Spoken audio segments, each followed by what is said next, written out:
65장 주님께 영광.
부활이 없다면 예수 믿는 사람들이 세상에서 가장 불행한 사람일 것입니다.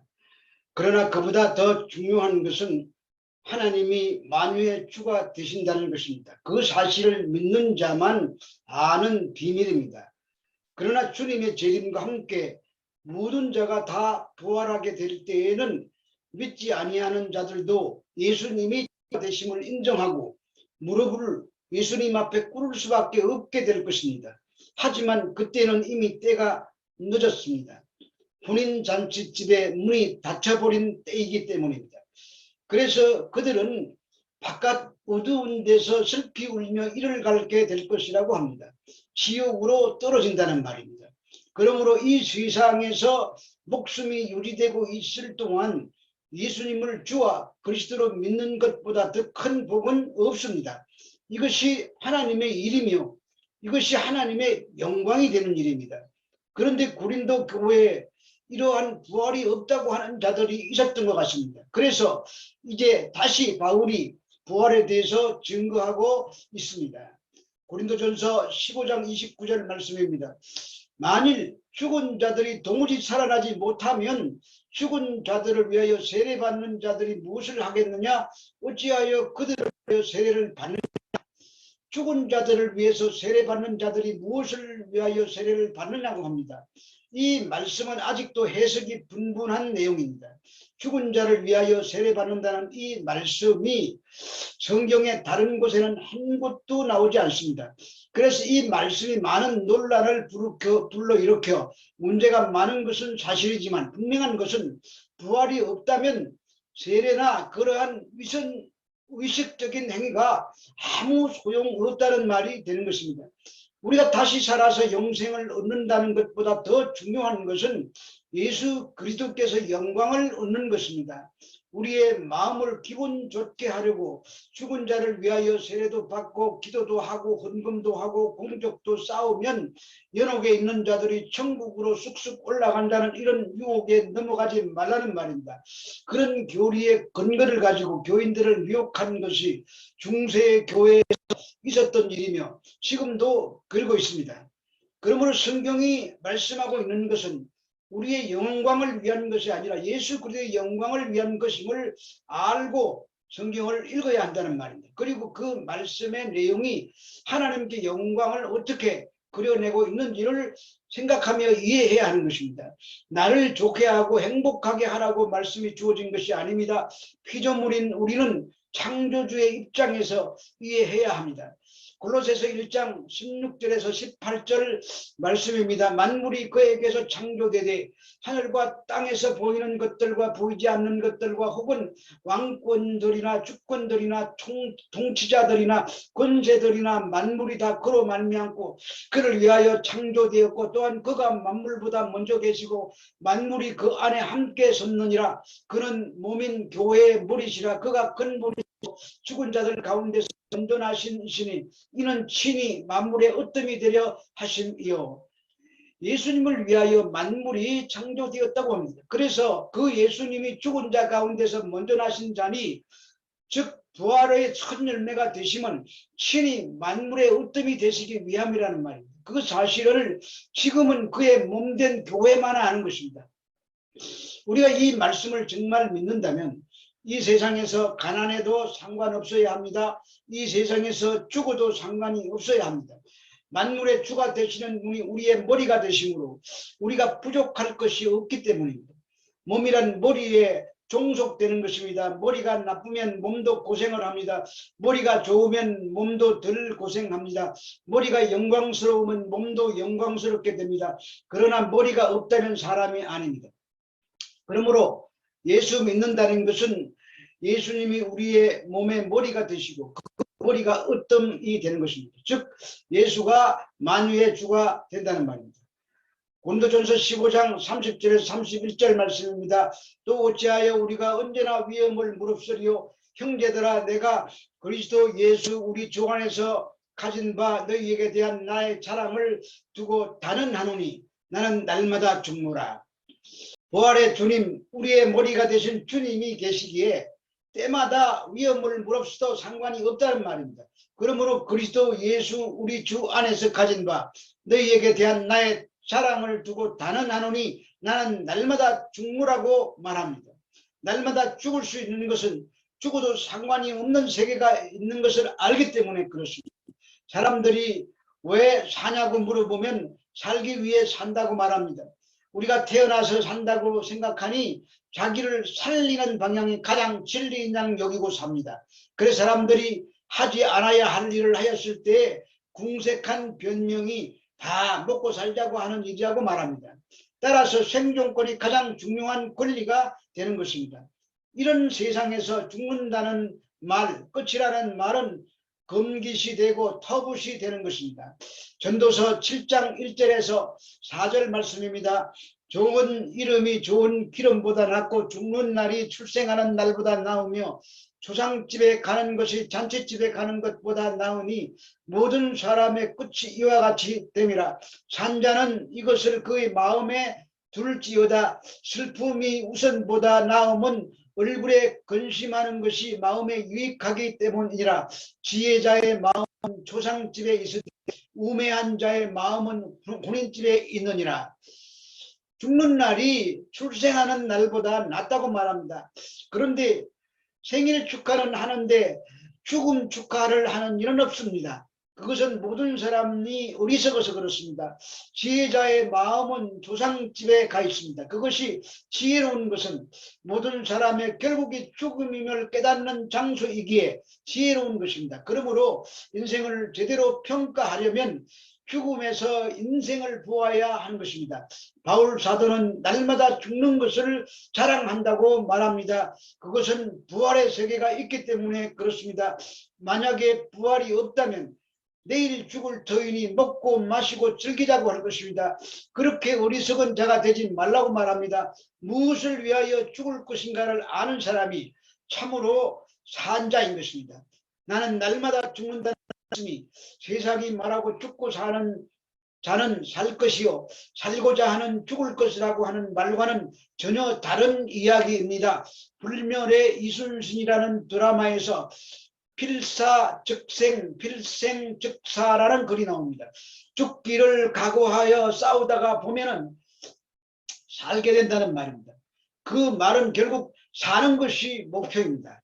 그런 죽음은 비록 죽을지라도 나라가 기억하고 백성이 기억하여 충신의 반열에 오를 수 있는 수준의 죽음일 뿐입니다. 그러나 예수님을 위하여 죽는 죽음이란 세상에서 아무런 힘을 발휘하지 못하는 죽음입니다. 가족에게도 외면당하고 마을에서도 배척받고 나라에서도 전혀 도움이 안 된다고 십자가에 처형시키라고 고함지른 그 죽음에 함께 죽임당하는 것이 예수를 위하여 죽는 죽음인 것입니다. 예수님을 그의 가족이나 제자들이나 다 이해하지 못했습니다. 그래서 모두가 힘을 얻고자 따라왔다가 아무런 힘을 주지 못하고 약하심으로 십자가에 달려 죽어가는 그 예수님 앞에서 모두가 부인하며 돌아선 것입니다. 그러므로 바울 사도가 주를 위하여 사는 모습은 바로 세상에서 죽는 모습으로 나타나고 있다는 것입니다. 고린도후서 1장 8절에서 9절 말씀입니다. 형제들아 우리가 아시아에서 당한 환난을 너희가 모르기를 원하지 아니하노니 힘에 겹도록 심한 고난을 당하여 살 소망까지 끊어지고 우리는 우리 자신이 사형 선고를 받은 줄 알았으니 이는 우리로 자기를 의지하지 말고 오직 죽은 자를 다시 살리시는 하나님만 의지하게 하려 하심이라. 사형 선고를 받은 자처럼 되었다는 것입니다. 고린도후서 4장 10절에서 12절 말씀도 보겠습니다. 우리가 항상 예수의 죽음을 몸에 짊어지면 예수의 생명이 또한 우리 몸에 나타나게 하려 합니다. 우리가 살아있는 자가 항상 예수를 위하여 죽음에 넘겨지면 예수의 생명이 또한 우리의 죽을 육체에 나타나게 하려 함이라. 그런즉 사망은 우리 안에서 역사하고 생명은 너희 안에서 역사하느니라. 이 두 권 말씀만 보아도 예수님을 믿는다는 것은 다 이 세상에서 죽는 모습으로 나타나는 것입니다. 비참합니다. 날마다 죽음에 넘겨지는 그런 꼴입니다. 죽으려고 달려가는 것이 아니라 주님께서 죽음에 우리를 넘기는 것 같습니다. 그러므로 나는 날마다 죽는다는 고백을 하게 되는 것입니다. 그런데 고린도 교인들은 그리스도의 사도라면 좀 능력도 나타나고 세상에서 보란듯이 근세와 영광이 나타나는 줄 알았습니다. 그러나 바울 사도가 그런 하는 것입니다. 세상에서 죽는 자의 모습으로 나오는 것이라는 것입니다.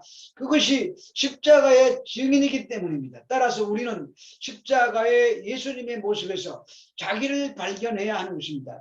그 외에 모든 세상의 자랑거리라는 것은 헛된 영광이며 허상인 것임을 알아야 합니다. 그 자리에서 자기를 시작하지 않으면 전부 잘못 가고 있는 것입니다. 그러므로 내가 그리스도와 함께 십자가에 못 박혔기 때문에 이제 사는 것은 나를 위하여 사는 것이 아니라 그리스도를 믿는 믿음으로 산다고 하는 것입니다.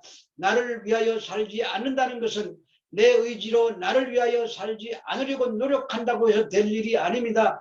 우리의 생각과 행동은 다 자기 살리는 방향으로 움직이게 되어 있기 때문입니다. 그러므로 죽고자 하면 살고 살고자 하면 죽는다는 말씀을 내가 주를 위하여 목숨을 바쳐 살면 영생을 얻는다는 말이 아닙니다. 그것은 나를 살리기 위하여 주를 위한다는 것이 되기 때문입니다. 그러므로 죽는 것이 그렇게 노력해서 될 일인지 다음에 말씀을 통해서 알아보도록 하겠습니다. 마태복음 10장 34절에서 39절 말씀입니다. 내가 세상에 화평을 주러 온 줄로 생각하지 말라. 화평이 아니요 금을 주러 왔노라. 내가 온 것은 사람이 그 아버지와 딸이 그 어머니와 며느리가 시어머니와 불화하게 하려 함이니 사람의 원수가 자기 집안 식구리라. 아버지나 어머니를 나보다 더 사랑하는 데는 내게 합당하지 아니하고 아들이나 딸을 나보다 더 사랑하는 자도 내게 합당하지 아니하며 또 자기 십자가를 지고 나를 따르지 않는 자도 내게 합당하지 아니하니라. 자기 목숨을 얻는 자는 잃을 것이요 나를 위하여 자기 목숨을 잃는 자는 얻으리라. 이 말씀을 보면 우리가 노력해서 될 일이 아니라는 것을 알 수 있습니다. 그러므로 주님께서 이 말씀을 이루시기 위하여 자기 백성을 오늘도 주님의 죽음에 합류시키고 계십니다. 세상 사람들은 아무리 살려고 발부둥 쳐도 결국은 죽음으로 끌려갈 뿐입니다. 그러나 우리를 부르시는 십자가의 죽음은 죽으실 뿐만 아니라 다시 사신 분이 우리를 부르시는 곳입니다. 그래서 우리를 날마다 죽음에 넘기십니다. 그러나 그 죽음은 죽음이 끝이 아니라 우리를 다시 살리시는 죽음입니다. 부활의 세계로 이끌어드리고 있는 현실이 날마다 죽는 모습으로 나타날 뿐입니다.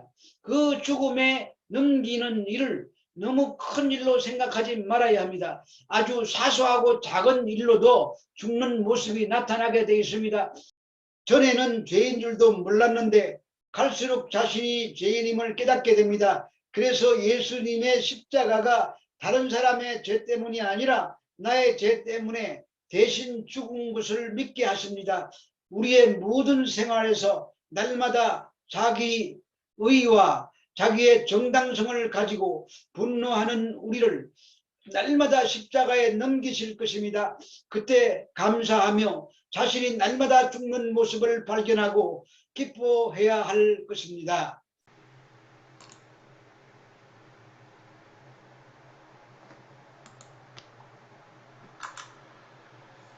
166장 싸움